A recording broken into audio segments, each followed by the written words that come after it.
Добрый вечер. Выборы 2012 и на канале СТВ дебаты кандидатов в депутаты Палаты представителей Национального собрания Республики Беларусь 5-го созыва. Сегодня у нас Логойский избирательный округ номер 75. И для начала я представляю кандидатов в депутаты по данному избирательному округу. Итак, Миронович Павел Иосифович, Шевель Дмитрий Александрович, Эшбаев Артур Якубаевич и Лебедок Егор Викторович. Добрый вечер, уважаемые кандидаты. Добрый. Итак, для начала я хочу напомнить регламент, который у нас предусмотрен. Каждому из вас в общей сложности отводится 5 минут. Вначале я предлагаю до минуты на вступительное слово и представление. Потом у вас будет возможность задать друг другу вопросы, интересующие вас. И если останется время, то можно будет обратиться с заключительными словами к своим избирателям. Но прежде всего я хочу предложить, прежде всего и для вас, и для наших зрителей, визитку вашего округа. Итак, Логойский избирательный округ номер 75. Логойский избирательный округ номер 75 включает жителей Логойского и Смолевического районов, за исключением Жодина и Жодинского сельсовета. Количество избирателей 58 342. И Логойск, и Смолевичи, включенные в ходе нынешней кампании в 75-й избирательный округ, безликими райцентрами на карте Минской области назвать сложно. В перспективе города-спутники сегодня привлекательные инвестплощадки. К примеру, в Логойске в 2006-м начало работу крупнейшее фармацевтическое предприятие. Появились сотни дополнительных рабочих мест. Развитие района не только с финансовых, но и социальных позиций отмечает не только статистика, но и жители Логойска. Вот дорогу хорошую сделали. Больницу хорошую открыли. Видите, какой ремонт сделали, капитальный такой ремонт, отличный. И все же, несмотря на то, что Логойск вскоре должен получить статус города-спутника, уровень инфраструктуры по отдельным пунктам, очевидно, уступает столичному. Одна из наболевших для местных жителей проблем – отсутствие продовольственного рынка. Вот именно для Логойска нам не хватает рынка. Мы выращиваем твои продукты на твоем прокладенном участке, и вот этой излишки нам практически негде продавать. Периферия, там транспорт надо, городской. Не во всех машины есть. А вот в Смолевичах люди обращают внимание кандидатов в депутаты на проблемы иного плана, такие как, к примеру, нехватка в районе детских садов. Взять хотя бы семью Батурчик. Уже и не надеются, что маленький Егор, что называется, прорвется в садик не то, что недалеко от дома, хотя бы в своем городе. Мы записаны по очереди в 2 садика в городе. Но почему-то у нас садик такой будет в поселке Осиш. Это сколько вам ездить нужно будет? Это вот автобус, нужно минут 20. К слову, дополнительный детский сад в Смолевичах планируют открыть уже в следующем году. Однако местные жители напоминают и о недочетах в развитии городской инфраструктуры. Да и транспортное сообщение с Минском у перспективного города-спутника пока явно буксует. Одна маршрутка на Минск ходит, и то всегда полная. Магазинов хороших не хватает. То есть мы за всем ездим либо в Минск, либо в Жодино. Однако жители Смолевичи отмечают и явные достижения, реализуемые в районе. Один из главных амбициозных проектов – создание индустриального белорусско-китайского технопарка.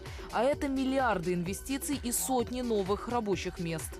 Ну, китайцев, может, много и не будет, а люди будут заняты работой, я думаю. Кроме того, Смолевичский район стал успешной площадкой по внедрению энергоэффективных технологий. За последние годы здесь возвели сразу 2 мини-ГЭС. Впервые начали клонировать коз. Этот проект получил широкую известность не только в Беларуси. Не отстает и сельхозпроизводство. Создан крупный агрохолдинг. В итоге инвестиции, по сути, возродили проблемные сельхозкооперативы. А на предприятии «Азерицкий агро» первыми опробировали технологию заготовки кормов в пленку. А вскоре здесь появится многофункциональный загородный парк. Если с умом подойти, вот возьмите сельское хозяйство. Я сам работник сельского хозяйства, мы стояли на нуле. Лежали, можно сказать. А когда умно подошли, какие урожаи пошли. Было 18 центнеров гектара какие-то, я агроном какие-то 20 лет назад. Сейчас 40 – это уже не проблема. А вот в чем жители и Смолевичского, и Логойского районов сошлись во мнениях, так это в том, что кандидаты в депутаты должны быть активнее, чаще слушать и прислушиваться к людям и заявлять о себе не только обещаниями. Я бы хотел попросить, чтобы действительно делали нам это центральный нормальный рынок. Что они должны сделать? Обратить внимание на город, чтобы здесь было чисто, чтобы были хорошие тротуары. Людям всегда нужно прислушиваться, мы считаем, поэтому народ, он всегда скажет свое мнение. Самое главное, чтобы депутаты не, как говорится, люди к депутатам шли, а именно депутаты к людям. Итак, это был Логойский избирательный округ номер 75. Логичнее его, наверное, было бы назвать Логойско-Смолевичским, но и вы тут, кстати, поделены по этому же принципу. Есть и представители Логойска, и Смолевичей пополам как раз-таки. Это было мнение ваших избирателей. И теперь у вас есть минута, напомню, для того, чтобы еще раз обратиться к вашим избирателям. Может быть, напомнить им о своей программе или высказать какие-то позиции жизненные. Пожалуйста, начнем с вас, Павел Иосифович Миронович, пожалуйста. Добрый вечер, уважаемые зрители телеканала СТВ. Отдельно хочу поприветствовать избирателей Логойского округа номер 75, а также всех жителей Логойского и Смолевичского района. Хочу вам еще раз представиться. Меня зовут Миронович Павел, мне 32 года. Я родом из деревни Добренево Логойского района, белорус. Из простой семьи рабочих, проживаю в городе Логойске. Образование высшее, маркетолог-экономист. Временно не работаю. Являюсь членом Либерально-демократической партии. Женат. В нашей семье 2 детей. Сын 5 лет и 2-летняя дочь. Я придерживаюсь простых и понятных взглядов. Я выступаю за реальную демократию, за народовластие, гражданские свободы и разделение властей. Я выступаю за современную рыночную экономику, сильной социальной политикой, минимальным, но эффективным государственным регулирования. Программный слоган Либерально-демократической партии – это «Власть для людей, а не люди для власти». Спасибо. Спасибо, Павел Иосифович. Шевель Дмитрий Александрович, пожалуйста, ваша минута. Добрый вечер, шановні глядачі. Я народився, все життя прожив у Логойську. Мене люди відають. Я такий чоловік, криху відомий. Працюю я на заміжному німецькому підприємстві. Шмат чому від німців навчився. Ведаю, як треба працювати по-німецьку. Ведаю, що білоруси ми так само можемо працювати, як німці. Я представляю партию БНФ. Не секрет, что партия БНФ приняла решение удзельнічаць у тых выборах у агітацыйны перыяд і в выпадку, калі наши прадстаўнікі не будут допущены до падліку голосов і калі не выпусціць палізняволеных, будзе рашэнне аб здыманні наших кандыдатаў. Таму, магчыма, вы мяне не ўбачыце у бюлетэні. Прашу за гэта адразу прабачэння. Але гэта не мы вінаваты, гэта вінавата ўлада. Хотелось бы повесці сённяшнюю гаворку ад сябе. Партыйныя лозунгі ўжо прагучалі.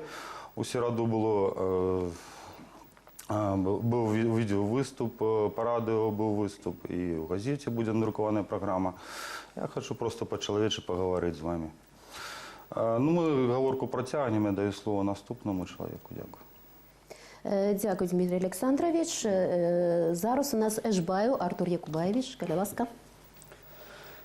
Добрый вечер, уважаемые избиратели. Я Эшбаев Артур Якубаевич. Я выдвинут по Логойскому округу от белорусской партии левых «Справедливый мир».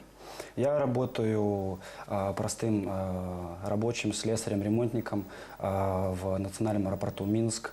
У меня есть семья, я ращу сына, ему уже 3,5 года. Я хочу сказать, что я такой же простой человек, получаю такую же зарплату, как и вы, и знаю все ваши наболевшие проблемы изнутри. Спасибо.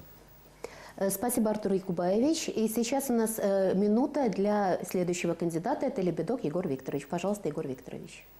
Здравствуйте, уважаемые избиратели. Напомню, зовут меня Лебедок Егор Викторович. Я стал кандидатом путем сбора подписей избирателей, за что еще раз хочу выразить всем вам свою благодарность. Мне 30 лет, я закончил физический факультет БГУ, аспирантуру Академии наук. Дополнительное образование имею по специальности инвестиционный менеджмент. Работал инженером на НПО «Интеграл». Проходил военную службу на должности командира взвода. С 2008 года работаю в Институте физики Академии наук. Заместитель заведующего лабораторией.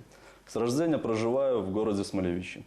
Уважаемые избиратели, у вас сегодня представился достаточно уникальный случай посмотреть всех кандидатов вместе. Поэтому уделите в течение вот этих ближайших 20 минут пристальное внимание каждому кандидату, анализируйте ситуацию в целом, чтобы на предстоящих выборах сделать обдуманный и осознанный выбор. Благодарю вас. Я благодарю всех кандидатов.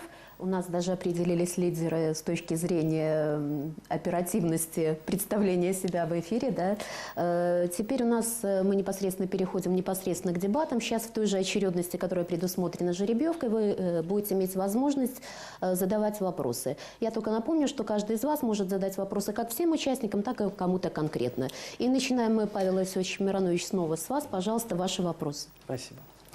Значит, все мы ходим в магазины. И я, как экономист, хочу заострить вопрос на ценах. Данный вопрос обходит стороной практически все кандидаты в депутаты, особенно от власти. И все время говорят нам о какой-то виртуальной стабильности. Мое мнение, что такая стабильность людям не нужна. Хочу узнать у своих коллег-конкурентов их отношение к высоким и постоянно растущим ценам, за которыми мы уже не успеваем ни следить, ни даже удивляться. Этот вопрос вы адресуете всем участникам. Ну, в таком случае начнем. Дмитрий Александрович, с вас. Коли ласка, ваш отказ. Дякую. Девальвація – це пригоже слово таке. Я лічу, що це просто подман. Нас подманули на гроші. Усе населенство Білорусі потерпіло від цих девальвацій. І ось апошнія дні почалося по телебаченню знову дежавю. Нам заявляють, що девальвації ніякої не буде. Ну, пробачте, кольки ж можна подманувати нас, подманувати усіх людей і починати цей процес спочатку.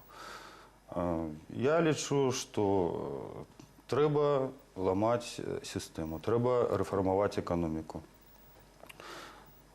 Далі, коли ласка. Дякую.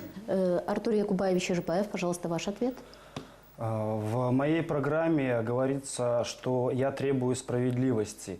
Одним из пониманий справедливости является достойная оплата труда.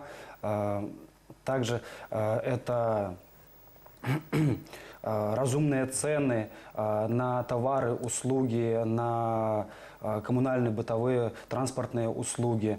Мы видим, что нам поднимают зарплату, но буквально через месяц цены растут, и наши доходы никак не успевают за этими ценами.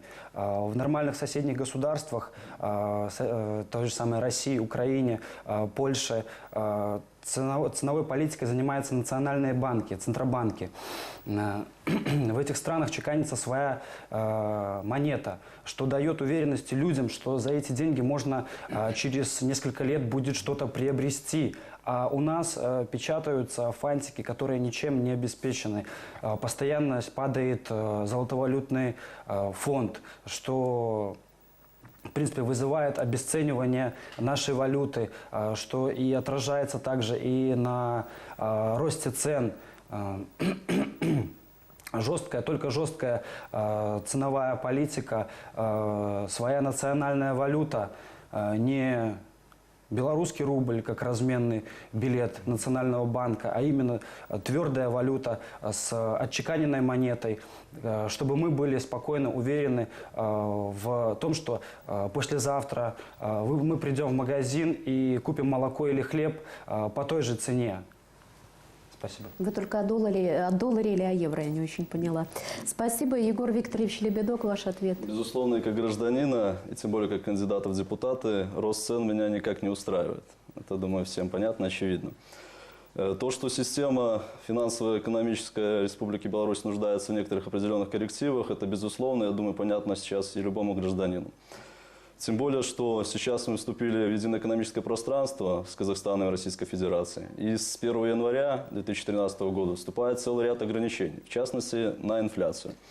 А именно, уровень инфляции в каждой из стран должен быть, не должен превышать более 5% инфляции в стране с самым низким ростом цен. Так, за это полугодие самая низкая инфляция у Казахстана около 3%, в России 4,5%. Стало быть, у нас она не должна будет превышать 8%. На данный момент за текущее полугодие, в соответствии с данными Белстата, на 12%. Мы никак не укладываемся. Если сейчас это нам простительно, то со следующего года могут вступать санкции. Поэтому действительно здесь необходимо работать существенно и Совету министров, и тем более Нацбанку по решению вопроса инфляции.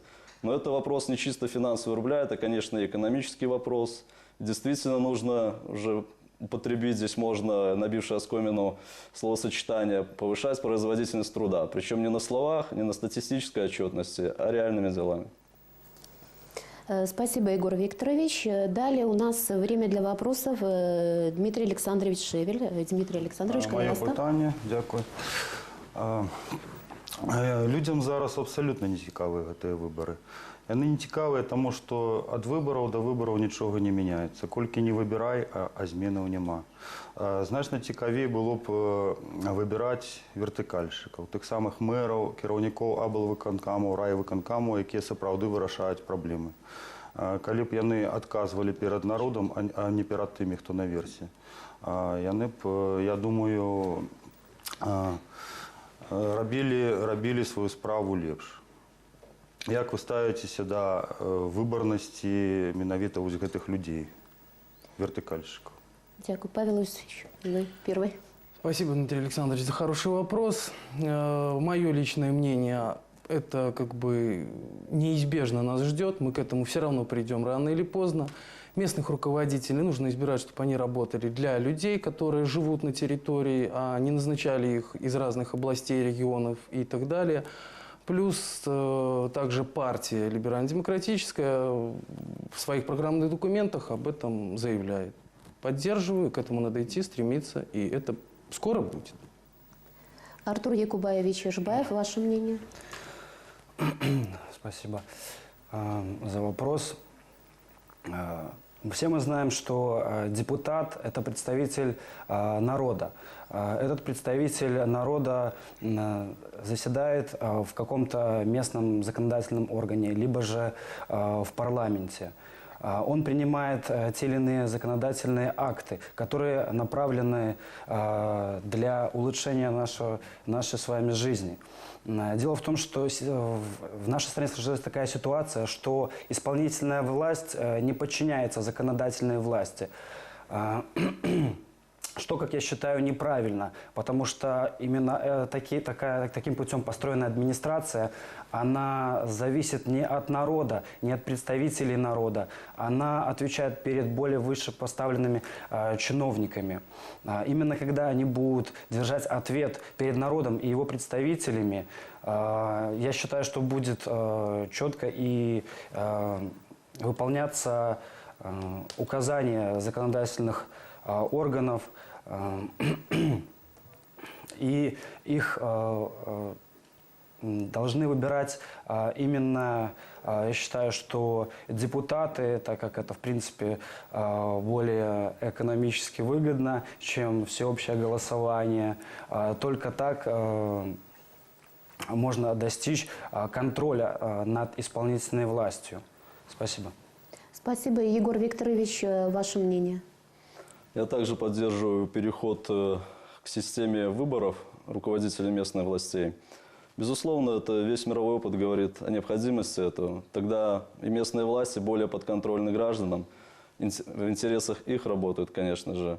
Вот. Ну и плюс вообще в целом сторонник реформирования системы местного самоуправления. В частности, сейчас начали расширять такое понятие, как общественно-территориальное самоуправление. Вот я сторонник его не только развития, но и наделения этих организаций полномочиями.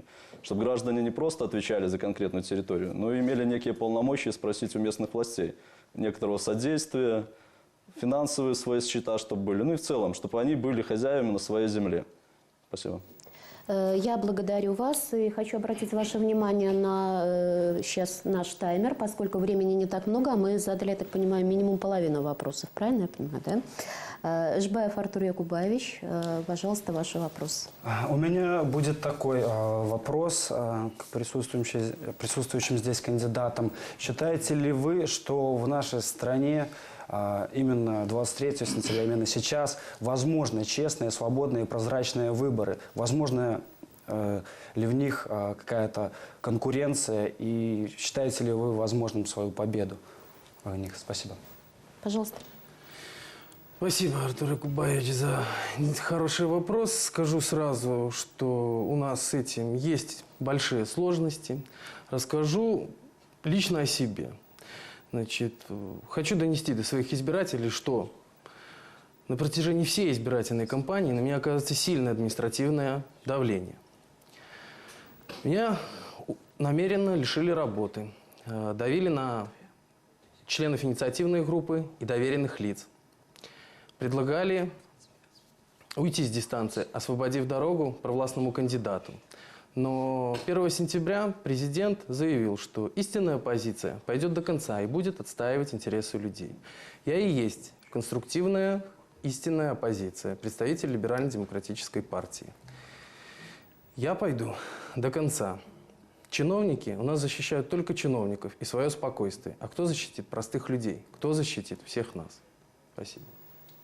Спасибо, Павел Иосифович. Дмитрий Александрович, ваше меркаванне, тым больш, што наколькі я ведаю, вы ведаеце аб выбарчай кампаніі не толькі як кандыдат, но і напэўна ад сваёй жонкі, якая з'яўляецца членам. Я працаваў давернай асобай кандыдата і шмат такіх кампаніях удзельнічаў, таму гэта мне вядомы працэс. Хочу сказаць, што на сённяшні дзень у Беларусі выбараў няма, такіх, якія павінны быць у нармальнай краіне. І яшчэ хацелася сказаць, што кандыдат у дэпутаты, які ўжо назначаны дэпутатам Палаты прадстаўнікоў, ён не з'явіўся сюды на дэбаты. Хачу яму пажадаць плённай працы ў націсканні кнопкі «За».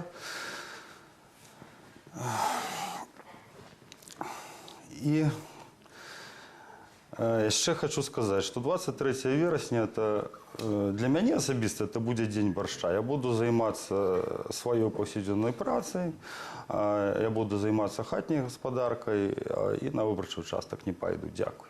Ну, тым больш, што з баршом з жонкай не будзе атрымоўвацца, напэўна, да? Она у вас у акружной камісіі, наколькі я ведаю, прадстаўляе. Артур Якубаевич, пожалуйста, ваш ответ. Ой, простите. Егор Викторович, пожалуйста, ваш ответ. Безусловно, приходится признать, есть перекосы даже в течение этой предвыборной программы. Есть целый ряд некомпетентных действий со стороны членов окружной комиссии. Это и ЦИК подтвердил, и думаю, каждый из нас это испытал на себе. Вот. Насчет справедливости, ну, я сторонник все-таки дождаться их проведения, потом делать выводы. А насчет верю ли я в победу, ну, если не веришь в победу, честно говоря, не вижу смысла браться вообще за какое-либо дело. Спасибо. Я благодарю вас и вам же задавать вопросы. Вот. Все прекрасно знают, что парламент занимается разработкой законов, законопроектов, утверждением их. Ну и все вы знаете, что если нет нормальной меры ответственности за законы, то они не исполняются. Вот. Хотел бы обратиться к такой крайней мере наказания, как смертная казнь. Вот. Я лично являюсь сторонником смертной казни как исключительной меры наказания, но учитывая, что в Беларуси есть горький опыт приведения смертных приговоров в отношении невиновных граждан, это в частности дело витебского маньяка, вот, считаю необходимым внести поправку в уголовно-исправительный и уголовно-процессуальный кодексы, а именно нельзя приводить приговор сразу после вынесения его, ну и так далее, процедуры помилования, надзорной жалобы. Считаю необходима отсрочка года 2-3. В дальнейшем должна быть сформирована следственная группа, целью которой является выявление вновь открывшихся обстоятельств дела, а также проверка правомерности действий предыдущей группы. Вот. Это мое мнение, что нужно сделать в этом отношении депутатов. Каково ваше мнение? Пожалуйста, Павел Иосифович. Спасибо, Егор Викторович, за очень сложный вопрос. Я считаю, что такие вопросы именно и должны решаться в разноплановом, с разными взглядами в парламенте. Я, например, не могу однозначно ответить, сказать, за я смертную казнь или против. Потому что разные есть дела, разные есть случаи.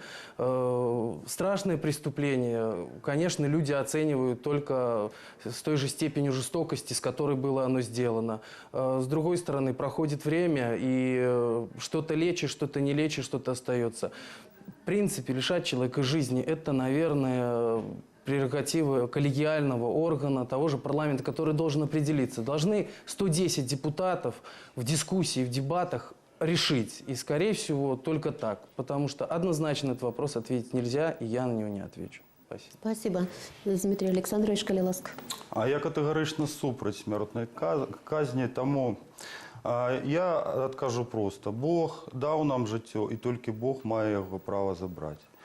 Нельга быць вышэй за Бога і забіраць жыццё у людей. Дякую. Дякую вам. Артур Якубаевич Ишбаев, пожалуйста. Я также противник смертной казни. Поддержу слова моего коллеги-оппонента, государство не вправе забирать жизнь у своих граждан, потому что на том основании, что в Конституции гарантируется это право на жизнь. Вот. И очень много ошибок у нас судебных. Наша судебная система не идеальна. Нельзя отбирать у человека жизнь, потому что мы уподобляемся тем же преступникам. Спасибо. Спасибо вам. И теперь, уважаемые кандидаты, у вас, обратите, пожалуйста, внимание, у каждого разное время осталось, у кого-то его практически нет, для того, чтобы обратиться с какими-то заключительными словами или подвести значит, результаты нашей сегодняшней дискуссии. Павел Иосифович Миронович, мы начинаем с вас, пожалуйста. Спасибо. Хочу поблагодарить коллег-конкурентов за то, что они участвуют в этих дебатах. Мне очень приятно. Хочу искренне поблагодарить всех, кто меня понимает и поддерживает. Особенно хочу поблагодарить жену Катю. Хочу поблагодарить своих недоброжелателей. Вопреки им у меня многое получается. Также хочу заранее, заочно поздравить отсутствующего здесь кандидата от власти Мурашко Илью Александровича, пожелать ему успехов в дальнейшей работе. Но на этом жизнь не заканчивается и борьба не прекращается. В 1994 году люди победили чиновников на выборах. Почему нам не сделать это и в 2012? Поэтому, дорогие мои избиратели, убедительно вас прошу прийти 23 сентября на избирательные участки, исполнить свой гражданский долг и проголосовать за меня, Мироновича Павла. Желаю вам счастья, здоровья и благополучия. Всегда ваш Миронович Павел. Благодарю вас, Павел Иосифович. Дмитрий Александрович Шевель, Калиласка. Я хочу сказать такую речь. Пробачьте, не что я расхвалявся. Економічна модель Білорусі, економічно-політична модель у нас згнила. Вона вже не може керувати країною далі. Її необхідно міняти. Рано чи поздно гэтыя змены адбудуцца.